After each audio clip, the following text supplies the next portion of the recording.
Charles wasting absolutely no time saying this was the guy who Donald Trump went to. They had that kind of relationship. I'm going to read a couple of more back and forth between Susan Hoffinger and Michael Cohen. Were you at any time part of the general counsel's office? No, ma'am. Why not? It was not part of the discussion when I joined Trump Org. So just for Mr. Trump. Just Mr. Trump. And then later, during the time you worked there for Mr. Trump, how often would you say you met with him or spoke to him? Every single day, multiple times a day. This is in the first couple of minutes of testimony. This is exactly what I expected to see, and I expect that we're going to see more of this. They are going to essentially tell a story that in many respects serves as a character arc, almost to get to the point where the relationship being what it is, where Michael Cohen is completely invested. He is Donald Trump's right-hand man. You have to paint that picture so that you understand how close they are. At some point, however, Chris, this is going to shift, and Michael Cohen is going to testify about when the relationship soured, and he's going to testify about how things went bad. But before we go there, sure. Not just testify that you had that relationship with Mr. Trump, but it is kind of an explanation for why there may be pieces of this puzzle that only he knows. Absolutely. Michael Cohen is the witness that is going to connect all of the prosecution's dots and then make all of the documents that are truly the star witness in this case make sense. In order to do that successfully, you have to establish, look, he's the guy who was on the phone with Donald Trump, in the room with Donald Trump, doing the things with Donald Trump all of the time in such a way that draws Donald Trump much closer to what's alleged in this indictment than we have seen or heard from any of the other witnesses. All of the other witnesses, by design, by Donald Trump's design, have been a step away from Donald Trump. And in order to actually convict him, you're going to have to bring Donald Trump one step closer. Michael Cohen is that step. And Michael Cohen has already, in less than a half hour of testimony, talked about how he was involved in all kinds of things related to Donald Trump, his business, and even his family, whether it was dealing with an accident involving a taxi cab because of Michael Cohen's connection to taxi cabs, whether it was calling on an issue about his apartment that had a flood problem and dealing with that, whether it was something to deal with Trump University or Miss USA pageant. And all this while, Trump is sitting in the courtroom, we're reporting, with his eyes closed, his mouth slightly open. It appears he's trying to kind of shut out the testimony that he's hearing from Michael Cohen, while Trump's lawyer, Todd Blanche, is listening very closely, taking notes, obviously preparing his cross-examination and looking for those openings. Let me read you more about the relationship. It says, Hoffinger asks, did you need an appointment to meet in his office, Trump's office? Cohen says no. Cohen, Mr. Trump had an open door policy. Cohen, I would walk right in. Hoffinger, when you met with Mr. Trump at the Trump Org in his office, did you generally record those meetings in your calendar? Cohen, no, ma'am. Hoffinger, did you feel you needed to keep him up to date? Cohen, yes, it was actually required. Kristen, what do you think they're trying to establish here with Michael Cohen? They're laying that foundation to show that Cohen was not just a fixer, but he was Trump's right-hand man. And that is why Trump trusted him to conceal those hush money payments. And even further, right, which is what the prosecution needs to prove, to conceal it.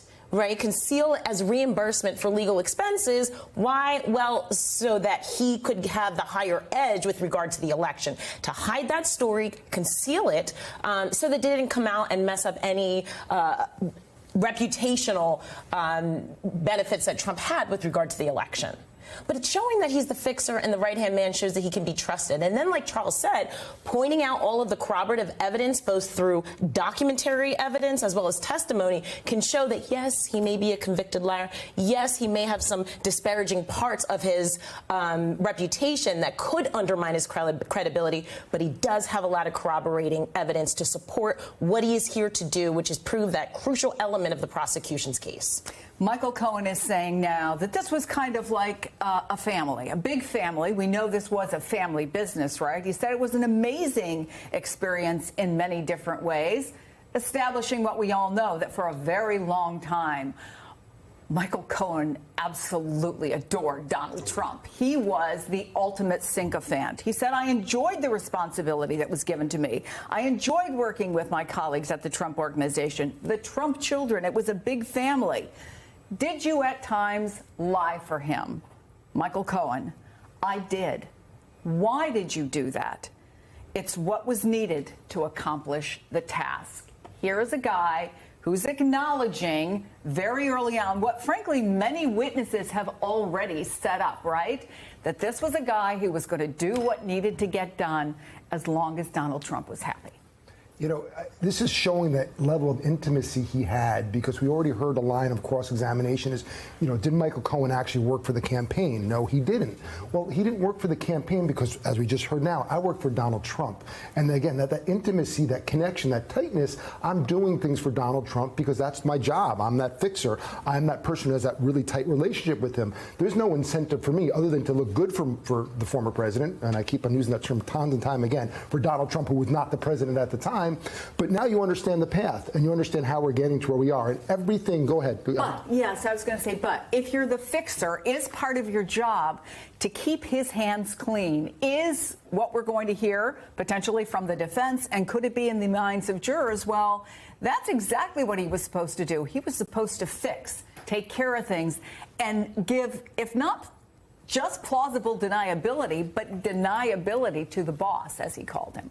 Well, certainly he wanted to give deniability to the boss, and he wanted to separate his issues from the boss, and it was going to be borne upon him, and he's paying for it. Financially, he's spending the dollars. He's arranging with the shell companies. He's arranging with the bankers. He's speaking to David Pecker and Dillon and Howard Dillon at the Inquirer. But to the point that Donald Trump didn't know the details. I think that's a really major sort of jump for, I think, even a jury to be devoid of common sense, to think that this man, on his own, solely for being the goodness of his heart, for wanting to be with Donald Trump, is spending that kind of money and spending that kind of time for what?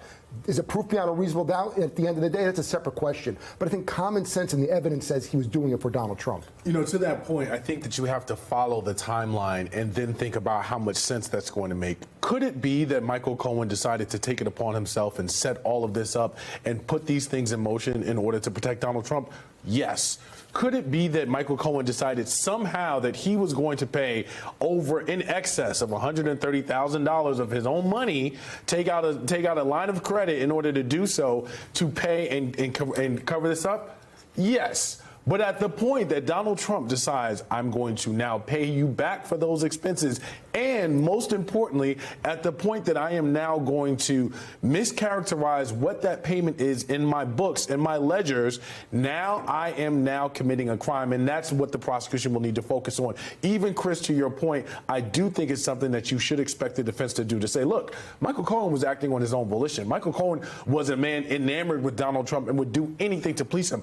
All of that is fine, well and good, but at the point that you have now paid him back for these expenses and then mischaracterized them within your own budget codes, now you're guilty.